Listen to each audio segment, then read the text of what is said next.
التعريف بمذهب الشيعة.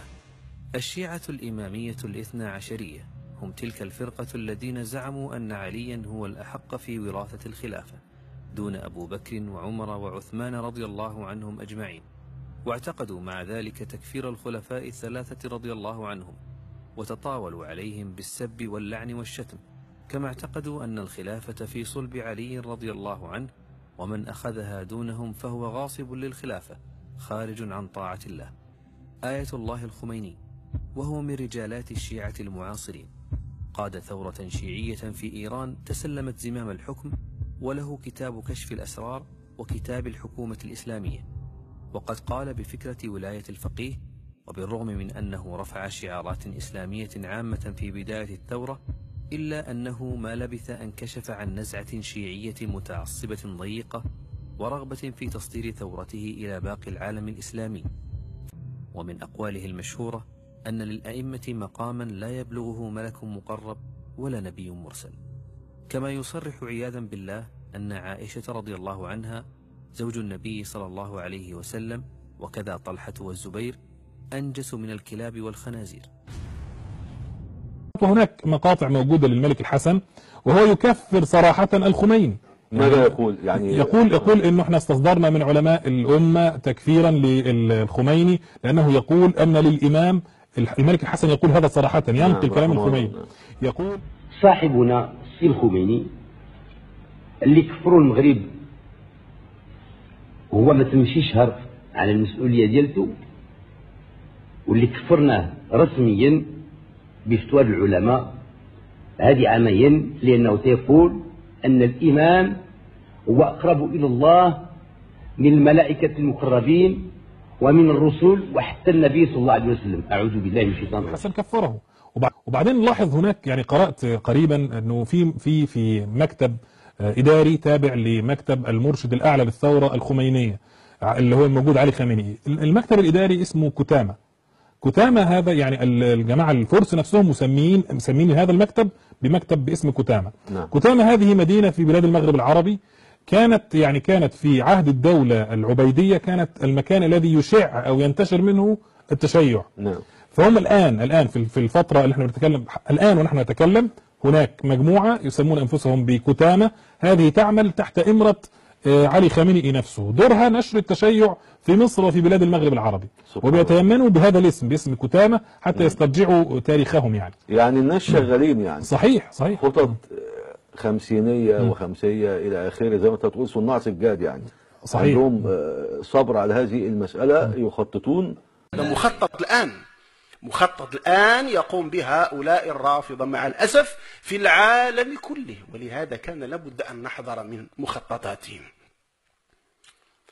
كذلك دخلوا إلينا من بعض أهل السنة مع الأسف، من بعض أهل السنة ومن بعض العلماء. الآن الذي ذهب إلى المغرب خاصة مدينة طنجة مليئة بالتشيع. طنجة كانوا فيها العلماء وكانوا فيها كذا، مليئة ماذا بالتشيع. أنا كنت هذه الأيام في طنجة وعاشرت شيعة المغرب، عاشرتهم، كنت معهم هذه الأيام. عندهم اجتماعات سرية يتداولون فيها كتبا وأشرطة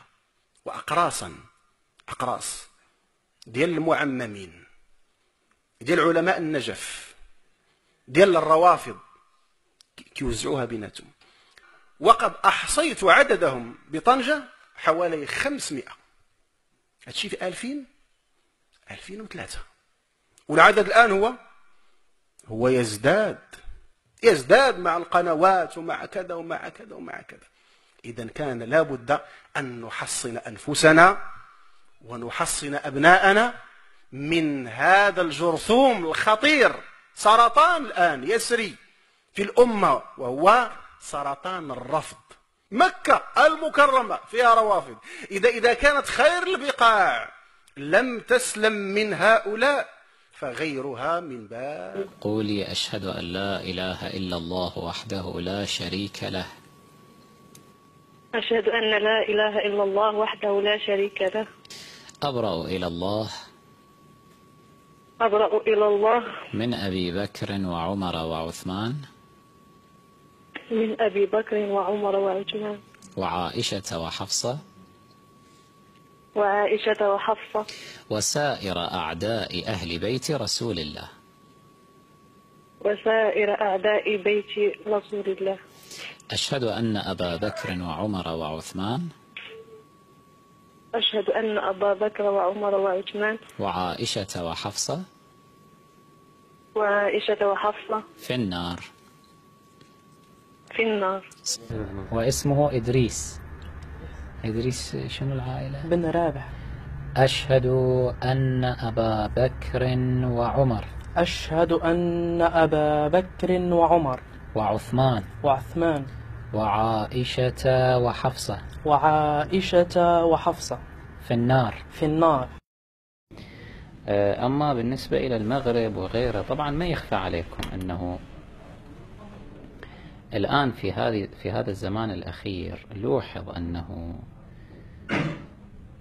طبعا كل الأمة بحمد الله تعالى وبفضل أهل البيت صلوات الله عليهم تشهد مدا شيعيا متناميا.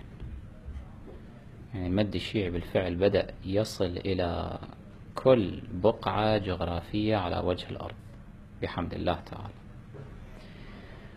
ولكن أكثر البقاع اللي لوحظ فيها تزايد هذا المد واستجابة كبيرة من قبل أهل تلك البقعة هي بلاد المغرب بشكل عام. يعني المغرب، الجزائر، من مولود يولد إلا وإبليس من الأبالسة بحضرته.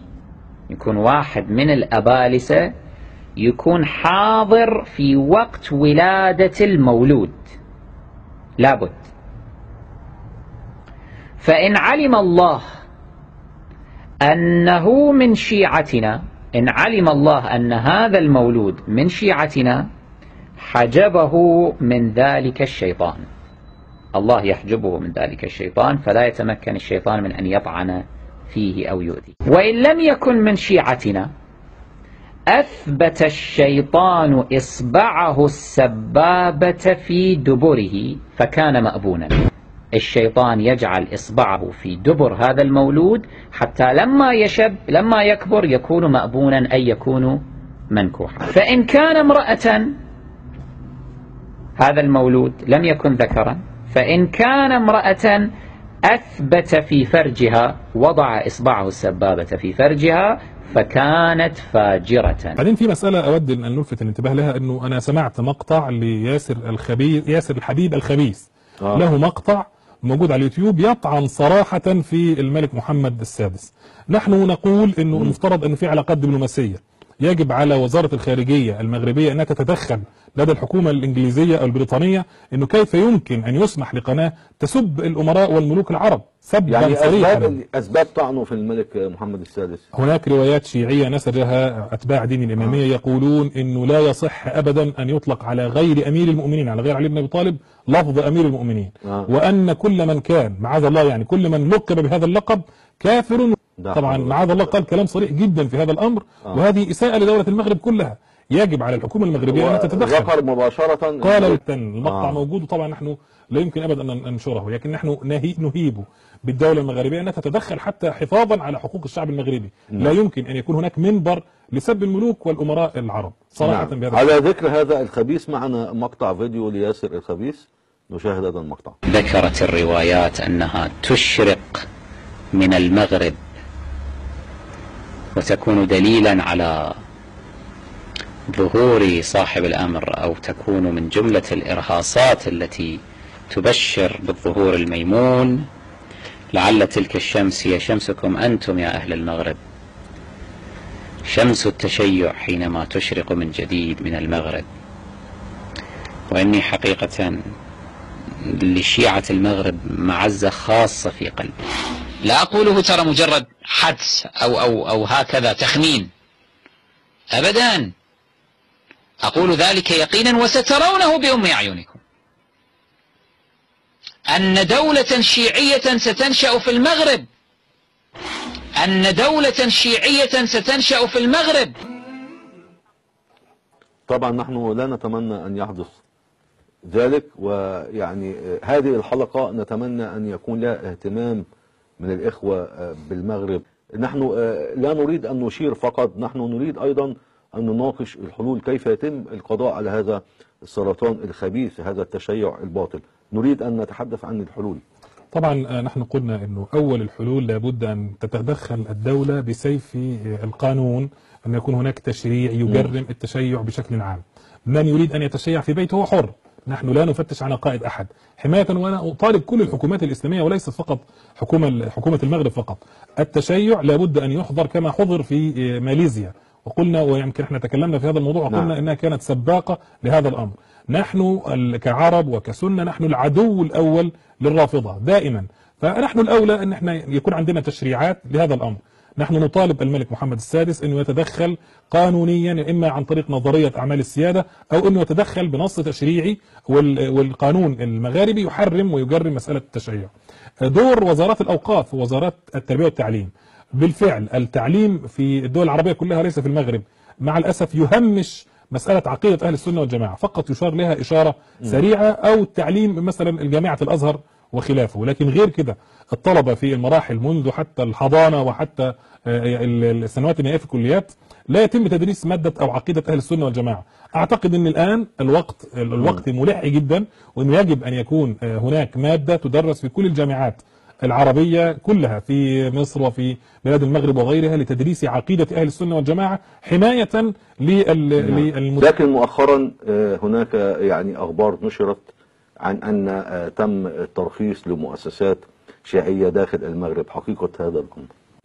طبعا في البداية نقول أنه منذ أن خرج هذا الثعلب الشيعي من جحره وهو يمسك بيده شعلة من نيران المجوس يريد أن يحرق بها الأخضر واليابس في بلاد المسلمين، وكل يوم نسمع أن الرافضة يمموا وجههم تجاه أو تلقاء عاصمة جديدة من عواصم أهل السنة والجماعة، فالأمر جد خطير.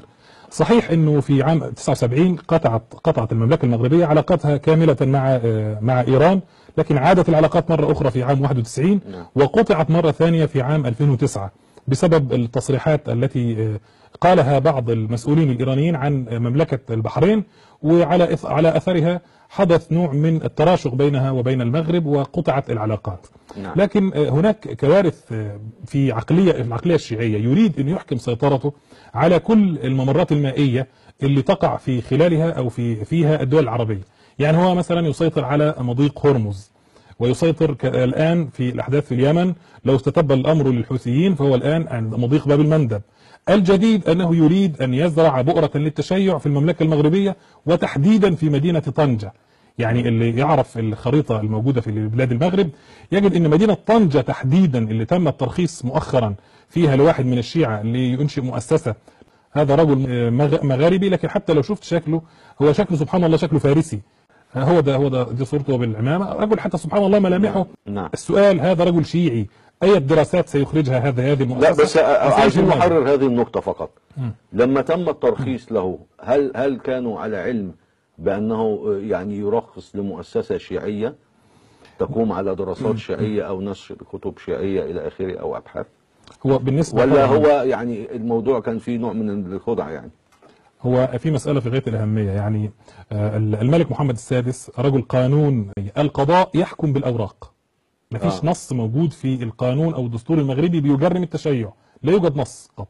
يعني نحن يعني نربأ بالمغرب أن تفتح يعني ديارها للرافضة، فيجب أن يكون هناك تدخل تشريعي قانون مثلا، أو حتى باستعمال نظرية أعمال السيادة. نظرية أعمال السيادة من حق الدولة من الناحية القانونية أنها تنزع ملكية الأفراد للمنفعة العامة مثلا. يعني الدولة تريد مثلا أن تضع كتيبة هنا تهدم البيت وتعطي أهله تعويض وتنشئ، تتدخل الدولة بدون قانون. نظرية اسمها نظرية أعمال السيادة، ونحن نخاطب الملك محمد السادس لأنه رجل قانون قبل أن يكون ملكا، أنه يتدخل عن طريق أعمال السيادة ويمنع تماما وجود أي بؤرة من بؤر التشيع.